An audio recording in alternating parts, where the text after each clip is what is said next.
Oui, Nzambe azwa lokumu, Nzambe akumisama. Nazali kopambola balandi na biso nyonso ya ASEP TV officiel. ASEP TV officiel Nzambe apambola bino. Bino nyonso boyebaka na kolanda biso. Tika loboko ya Nzambe eumela ko batela bino pe ko épargner bino contre ba danger nyonso. Ezali oya bino humble serviteur l'apôtre Eli Kalamba. Bien-aimé dans le Seigneur, nazasir que tozali ko partager mystère moko munene o ezali kolobela le mystère sur l'idolâtrie et ses formes. Le mystère sur l'idolâtrie et ses formes. Nazasir lelo ezali suka ya enseignement oyo mais ezali suka ya ba enseignement te mais enseignement oyo etali idolâtrie lelo ezali suka na yango parce que tolobaki bien-aimé dans le Seigneur était idolâtrie ezali na deux dimensions. Première dimension ezali idolâtrie visible. Exode chapitre 20 verset 1 jusqu'à 6. Kuna tozali komona idolâtrie visible même bana ekodim bakoki koyeba koloba ete batangisa biso na 10 commandements ya koloba ete okogumba mela ekikote okosala image moko songolo pakala te pona kogumba mela yango wana tozali kobenga yango idolâtrie visible. Na deuxième dimension tozali na idolâtrie oyo tozali kobenga l'idolâtrie invisible. Bien aimé, na kati ya dimension oyo ya idolâtrie invisible nde kuna tozali kolobela 4 formes ya idolâtrie oyo ezali invisible. Bato ebele eza difficile à découvrir makambo oyo tozali koloba, mais par le Saint-Esprit, par la grâce du Saint-Esprit nde tozali kolobela idolâtrie invisible oyo. Na kati ya ba idolâtrie tolobi bien que na idolâtrie invisible ezali na 4 formes to 4 types ya idolâtrie. Premier type tolobela ki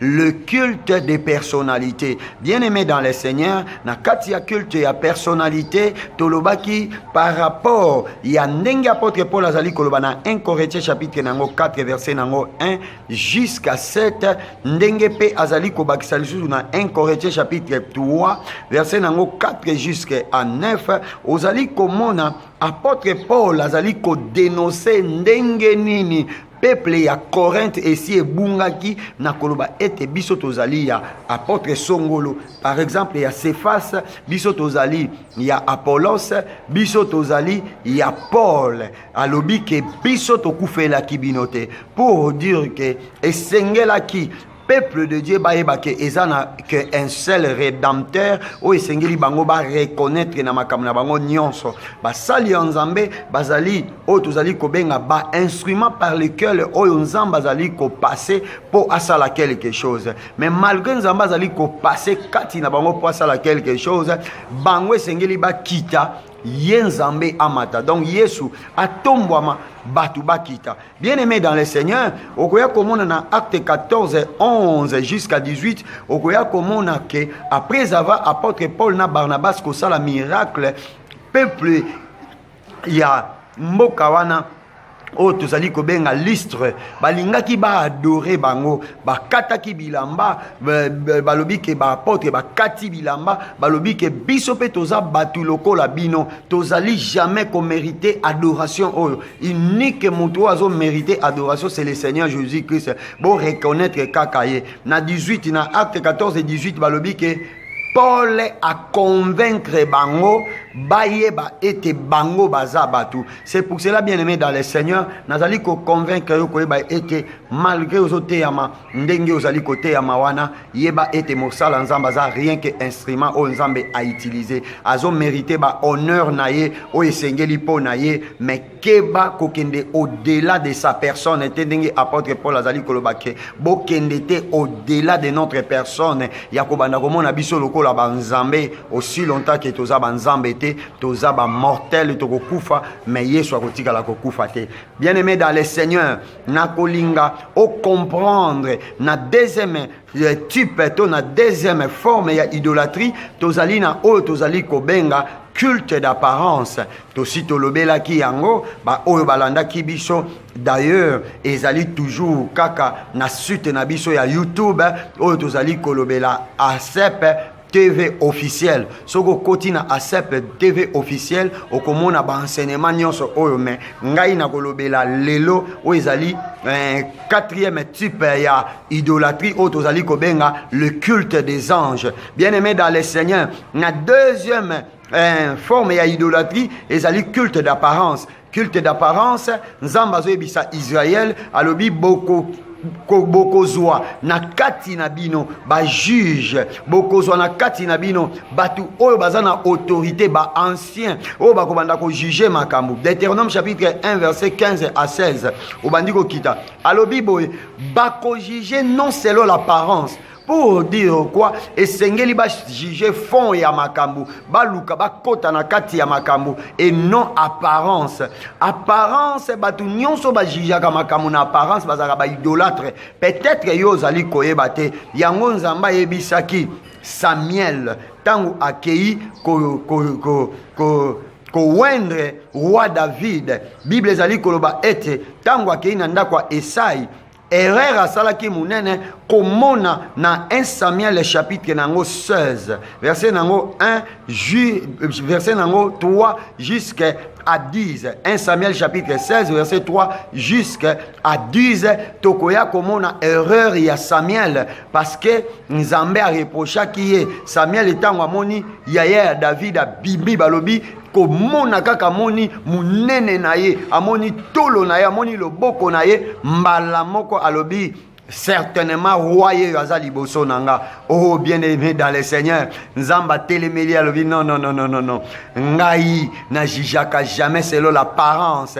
nga na jijaka selon les cœurs. Donc ngana monaka le fond, na jijaka jamais apparence, structure ya likambo. Par là bien-aimé, tokoya komona na Matthieu chapitre nango 24 verset nango 1 jusqu'à 2 okoya komona Yesu azo reprocher ba yekoli na ye balobi nini tango babimi na Jérusalem bavandi quelque part mbala moko ko vanda bavandi ba yekoli bazo faire présenter Yesu église ya Jérusalem to temple ya Jérusalem. Yesu ayebisi bango bozomona eloko bino bozomona ya munene oyo bozobanga yango bozomona comme si que yango nde eza plus grand que ngai. Alobi kala mingi te ekokweya ekotika la pierre sur pierre. Donc putulu na putulu ekotika la place wana parce que ezali yango te nde sengeli esa la gloire oyo sengeli esa la gloire ya nyonso ezali ngai Yesu Kristo ngande na bombi oyo ezali gloire ya bonzambe. Pour dire quoi? Alingaki koyebisa bango boye ngana za plus que biloko wana. Bien-aimé dans le Seigneur, Yesu aza plus que banda kwa minene, aza plus que mbongo, Yesu aza plus que nyonso. Bien-aimé dans le Seigneur, par là nalingi koloba ete esengeli to juger non selon l'apparence, mais to juger selon le cœur, selon l'esprit de Dieu. Bien-aimé dans le Seigneur, okoya komona même Yesu Christ azali koloba na Jean chapitre 7 verset 22 alobi ne jugez pas selon l'apparence, ne jugez pas selon l'apparence. Lelo tozali komona bana na Nzambe tozali komona ba soi-disant na lobi bien soi-disant mutu azolo baza mosala nzambe okoki komona église eza monene oui mais au lieu à présenter église Christ ozomona ke no mosala nzambe aza na kati ya orge aza libanda ya évangile parce que l'évangile c'est l'image de Christ, l'évangile c'est Jésus-Christ et sengeli ko présenter église Christ yango Philippe alobaki montre-nous le Père et cela nous suffit ko bete la biso ba masolo mususu toke na gauche toke na droite la kisa biso père Yesu ayebisi bango ke jusque là bozalaka nanga boyebaka te ke zalinga nde naza pe père. Bien-aimé dans le Seigneur, c'est pour cela na koyebisa yo ke idolâtrie ezali moko, culte d'apparence ezali moko ya idolâtrie. Troisième forme ya idolâtrie tolobelaki o ezali le matérialisme, une manière ya amour excessif ya biloko ya kokangama na biloko. Bien-aimé dans le Seigneur, okomona kutu apôtre Jacques azali kolobake l'amour de ce monde est inimitié avec Dieu. L'amour de ce monde est inimitié avec Dieu. Bien-aimé dans le Seigneur, bamateya ebele te okomona ezali kosisite na kati ya bana na bato, na kati ya bana na Nzambe, passion ya mokili, passion ya biloko ya mokili. Okomona mutu azali koteya rien que poto, azali koteya rien que bénédiction, azali koteya rien que mbongo, azali koteya okomona nazokamwa kutu, ozomona moto azali koyebisa bato, un prophète azoloba ete soki na sukoli yo okozwa libala, soki na sali boye okopambolama, olieba la kisabatu Christ. Bien-aimé dans le Seigneur, muto yazana Yesu Christ kati na ye, mutu wana koluka biloko te me biloko ekolanda ye. C'est pour cela Yesu ayebisaki mwasi wana, ayebisaki femme samaritaine, ayebisi ye boye, alobi soki omeli mai oyo ozali susu na posa ya mai oyo ozali koya koluka ya Jacob oyo te, okozala lisusu te na besoin ya mai wana, parce que le fleuve d'eau vive sortiront à toi. Bien-aimé dans le Seigneur, muto yazana Yesu matériel biloko ya mokili ekolanda ye. C'est pour cela Bible zoloba na Psaume chapitre nango 37 verset nango 4. Bible ezali koloba boye na Psaume 37 4, fais de l'Éternel tes délices et il te donnera tout ce que ton cœur désire. Fais de l'Éternel tes délices et il te donnera tout ce que ton cœur désire. Premièrement, c'est Dieu. Et deuxièmement, le désir. Pour dire quoi? Soki Yesu Christ avandi na kati ya motema na yo, bien-aimé dans le Seigneur, matériel ekoya yango moko ezana babi loko mususu Yesu akoatire yango epai na yo, mokomona na mateya bazali kotia matériel et leboso Yesu na sima ermo okutu atanga makate. C'est pour cela azalaka toujours na kati ya kolela. Bible ezali koloba kutu na Philippiens chapitre nango 3 verset 17 à 19 ke bazana Nzambe o ezali libumu na bango, balobi libumu na bango neza Nzambe na bango yango. Okomona na Michée chapitre 3 verset na yango 5 à 8, okomona Nzambe azoloba au travers Michée alobi boye ba faux prophète ba bungisi bana nanga ba dévier bana nanga, parce que ndenge bazawana bazolinga soki bazana biloko nde ba prophétiser bonheur, ba prophétiser makambo bien. Soki bazana biloko na munoko nde bazoloba makambo malamu, mais soki ba pesi bangote ba komi koloba malheur, c'est-à-dire ba komi comme maudire. Pour dire quoi? Ezali amour ya matériel, moko ya idolâtrie na forme ya matérialisme. Bien-aimé dans le Seigneur, waneza sujet na bisote bokotala ngo kaka na site na biso ya YouTube tolobele déjà o ezali matérialisme. C'est pour cela lelo tokolobela le culte des anges. Bien-aimé dans le Seigneur, culte des anges ezali quatrième forme to quatrième type ya idolâtrie oyo ezali kosalema même lelo na monde entier. Okoya komona ete mosali ya Nzambe azosambela azobenga ba ange, okomona même enseignement oyo bazali kobenga angéologie. Bien-aimé dans le Seigneur, il faut qu'on se méfie na ba connaissance fausse, qu'on se méfie na ba connaissance ya mabe. C'est pour cela, bien-aimé, nulle part na kati ya Bible bapesa biso toutes les informations des anges. Mais il nous a été donné un seul nom qui délivre, c'est le nom de Jésus-Christ. Bien-aimé dans le Seigneur, le seul nom qui protège, le seul nom qui guérit, c'est le nom de Jésus-Christ. Bien-aimé, mutu akoki ko engagé ange na service te na kopesa ba preuve. Okomona mutu azosambela lobi ange songolo yaka kosala service tel, ange spakala sala boyo. Okomona tokosala bougie oyo, ba bougie oyo nde kobenga ange tel, ange wana azalaka pona guérison, ange wana azalaka pona boye, pona makambo tozosala ezosenga ange tel. Bien-aimé dans le Seigneur, soki otangi na Bible na Apocalypse chapitre 5 verset na yango 11 tokotanga nanu oyo Apocalypse chapitre 11 okomona information des anges bazali ko informer biso à ce qui concerne les anges. Il y a combien des anges bien-aimés dans le Seigneur?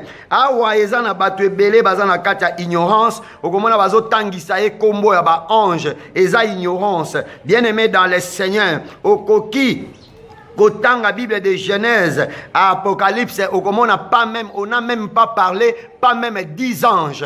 Mais okoya komona ke ba ange baza ebele. Tokotanga Apocalypse chapitre 5 verset 11. J'ai regardé et j'ai entendu la voix de beaucoup d'anges autour du trône, des êtres vivants et des vieillards. Et leur nombre était des myriades, des myriades, des milliers et des milliers. Il disait d'une voix forte, l'agneau qui a été immolé est digne de recevoir la puissance, la richesse, la sagesse, la force, l'honneur, la gloire et la louange. Gloire au Seigneur Jésus-Christ. Bien-aimés, ba ange baza ba myriade na ba myriade, baza ba milliers na ba milliers. Pour dire quoi? Enseignement y a en géologie, c'est rien qu'un enseignement démoniaque. La Bible ne nous parle pas de combien de nombre des anges, mais la Bible nous dit que baza est belé. Le kola baza est belé. Bien aimé, ça confusion ya to banda ko tanga bango. Oh ange tel, ngaku tunazo bakaka ange Michael, oyo ayaki kopesa kobunda na pona Josué ayaki kobunda pona Daniel okoya komona ke Michael ayaki kobunda pona ebembe ya Moïse. Mais ce ne sont pas les croyants qui appellent les anges pour leur protection, mais c'est Dieu qui engage les anges. Bien-aimés dans le Seigneur, okoya komona na Bible ezali koloba ke il ordonnera à ses anges pour nous protéger. Il est là, c'est Dieu qui engage les anges. Ce qui bien-aimé, mutuandime les paroles de Dieu, automatiquement Dieu parachute les anges pour sa protection. Nzamba ko kitisa ba ange pour la protection ya mutu wana. Et non to banda ko benga bango ange tel yaka ko sala boy. Non, et comme idolâtrie. Alléluia. Awa nanu ba ange bazo adorer Yesu. Balobi agneau aza immolé, ndaza digne. Ya ko recevoir ba honneur, ya ko recevoir sagesse, ya ko recevoir tout. Donc pour na bien que c'est Jésus qui est l'auteur de tout. Bien-aimé dans le Seigneur, bate ayo Yesu. Bati enseignement ko yebisa OK, anjo ya pesa ka mabota, anjo ya sala ka boye, anjo ya sala ba anji wana to yebi bango te. Biso to yebi Yesu Kristu nde azo engager ba anji wana au service des saints. Alléluia. Nzamba za malamu bien-aimé dans le Seigneur. Awa balobi ba ange baza ebele, lokola baza ebele. So to banda ko tanga bango, to kokate. Comment église lelo kobosa na kombo ya Yesu?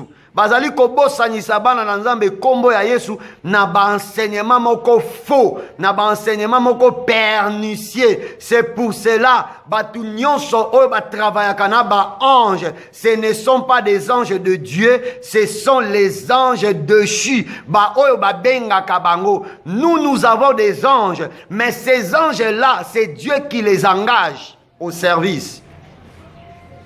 Par exemple, dans le soki muta komi ministre, automatiquement, gouvernement est décidé et pesa eba militaire et pesa eba tout pour la sécurité nae. Et non y a décidé les botinde langa ba soda ba ko sécuriser nga ndenge na omona batu misusu azobenga na bengi ange abate la bino ange wana non, c'est le nom de Jésus qui protège. Le bagaga que le Seigneur Jésus-Christ vous protège. C'est ça. Bien-aimé dans le Seigneur, makambo ya ba ange, oya komona même na Exode chapitre 33 verset 1 okiti jusqu'à 16. Exode 33 1 jusqu'à 16 okomona Moïse aboya ange a accompagné alobi nzambe soki oko accompagner ngate na kotelema te na tambola parce que yo lobi ke na trouvé grâce epai na yo lokola nga na trouvé grâce epai na yo comment tu envoies l'ange pour accompagner nga. Alléluia. Bien-aimés dans le Seigneur, culte des anges ezali idolâtrie. Soko moni mosala nzambe azobenga ba ange na église pour la protection na bino ezali idolâtrie. C'est pour cela okoya komona tala nanu tomona exemple moko ya mo ange moko ye moko azo témoigner ke batindi ye. Même na mukanda ya Daniel 6 awa nan tozotanga na Luc chapitre 1 verset nango 19. Luc chapitre 1 verset nango 19. Je lis la parole de Dieu.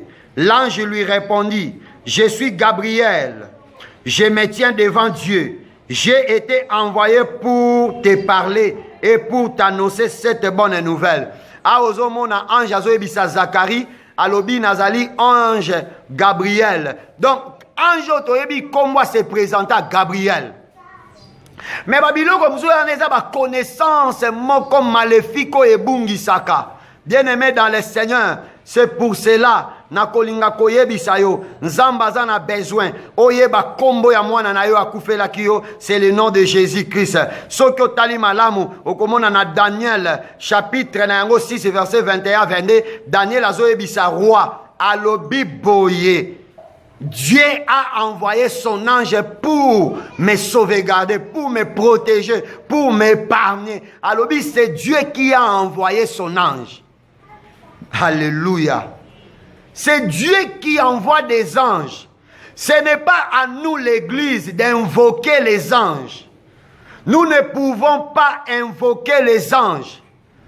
Nous sommes censés d'obéir à Dieu, de craindre Dieu. Et quand nous craignons Dieu, c'est Dieu lui-même qui engage les anges pour notre protection. C'est pour cela la Bible dit, l'ange de l'Éternel campe tout autour de ceux qui craignent Dieu. Quand tu commences à craindre Dieu, automatiquement Dieu parachutise son ange pour te protéger. Il te donne la vie, il te donne la protection, c'est le même Dieu là. Ce ne sont pas des anges. Ba ange baza ba serviteur. Yango nazali kolobake idolâtrie munene. Ezali kobanda kobenga ba ange baya kobatela biso. Idolâtrie munene yangwana. Ezali ko coopérer na ba ange. Oh na service tel. Ange boye. Pour na service boye. Bien-aimé dans le Seigneur. Hébreux chapitre 1. Verset nango 14. Tokotanga Hébreux chapitre 1. Tika nzambe ye moko na bolingo na ye a parachité ba ange pour na ko protéger yo. Tika nzambe ye moko a assuré protection na yo au travers ba ange na ye. Ba ange yango pe baza ebele. Baza kutute ato banda kotanga bango. Parce que kombo toyebi et engagaka ba ange, c'est le nom de Jésus-Christ. C'est pour cela comme on a David alobi, il ordonnera à ses anges. C'est-à-dire yenda ko pesa bango ordre. Ange tel kende ko salaboy. Ange songolo lokola baza ba myriade de myriades bien-aimés. Tokozo enseignement angéologie comment? Comment? Oh ange tel. Yo kama kamu Bible ezali koloba. Hébreux chapitre 1 verset 14, que nous dit la Bible? La Bible parle des anges ici. À l'Hébreu 1, 14. Ne sont-ils pas tous des esprits au service de Dieu, envoyés pour exercer un ministère en faveur de ceux qui doivent hériter du salut? La Bible souligne bien que envoyé à notre faveur, c'est Dieu qui envoie les esprits. Les esprits wana bazolobela ba ange. Nzambende atindaka ba ange pour na service ya bato bako hériter sali.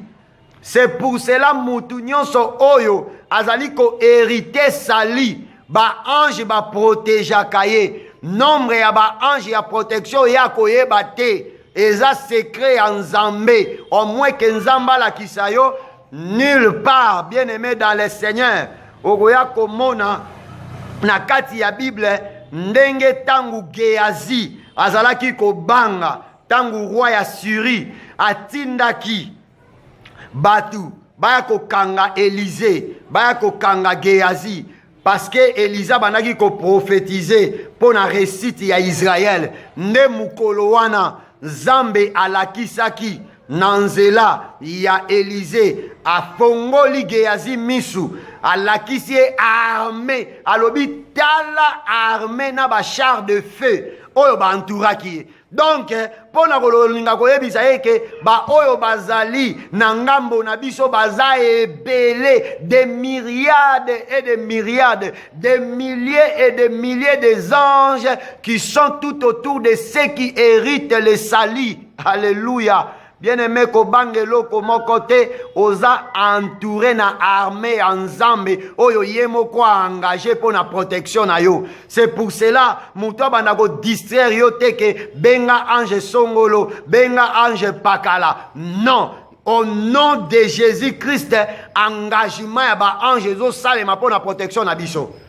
Même tant que ça la délivrance, ba ange bazalaka wana to yebaka nombre na bango te. Biso petende to benga ka bango, biso to obeisaka kaka na Nzambe, automatiquement ye a parachité ba ange na ye pour la protection na biso. C'est pour cela la Bible zoloba ke ezali te milimo oyo batindi na service pour na ba oyo bako hérité sali.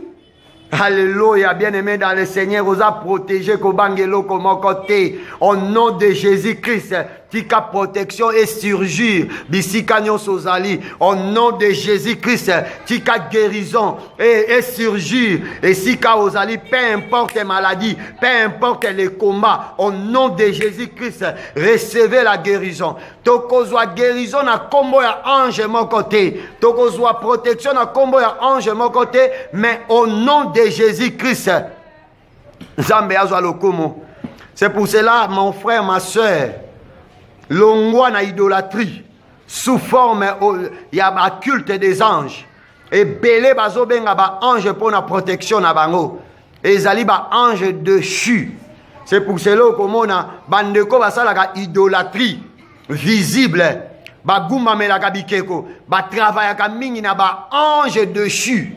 Ba travaya ka na ba ange dessus. C'est pour cela ba enseignement na bango ezaka ya ba ange, ange tel, ange pakala. Bible ezali koloba makambu ya ba myriade oyo nga na yebi eza na ba verset ebele soko tangi meme na Jude 14 parce que eza verset te Jude eza na ba chapitre te Jude verset nango 14 okoya komona bazolobela des myriades des anges, bazoloba kutu des myriades.